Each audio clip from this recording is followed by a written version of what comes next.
Salut, moi c'est Laure. Je vis à Paris et quand je me balade dans la rue, je vois des blacks, des blancs, des beurs, des bridés. Je me demande toujours d'où ils viennent et pourquoi ils sont venus ici, en France et pas ailleurs. Pour comprendre, je suis partie à la rencontre d'étrangers vivant à Paris. Excusez-moi de vous déranger. Est-ce que je peux vous demander, vous êtes de quelle origine? De Côte d'Ivoire.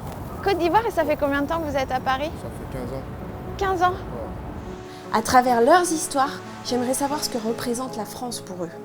Si tous les pays du monde étaient comme la France, on pouvait dire que la Terre est un paradis.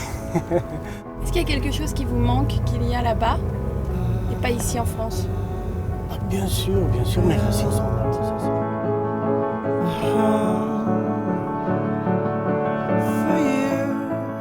C'est une situation que même si tu te rends compte que tu es en train de faire ta vie ici, tu as du mal à t'accepter que tu lâches l'Argentine.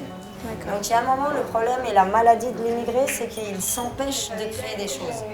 En se disant c'est temporaire, je vais C'est retourner chez temporaire, moi. voilà, tu vis tout le temps temporairement. Et là, par exemple, on est en France, on est au passage Brady dans le 10e, mais vous êtes habillé avec un costume...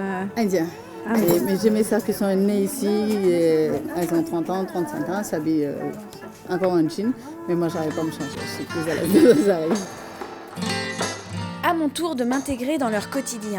Comment Aziz, Sol et les autres vivent-ils sur cette terre d'accueil? Quelles sont leurs traditions, leur mode de vie? Tout simplement, comment se sentent-ils parmi nous? Je pense que les peuples doivent être plus cohérents et se sourire entre eux au lieu de se battre. Je vous invite à me suivre dans l'univers des immigrés. Bon alors on y va? On va à Kaboul? On y va, oui. On y va? On y va quand vous voulez. Merci Voilà. beaucoup Aziz.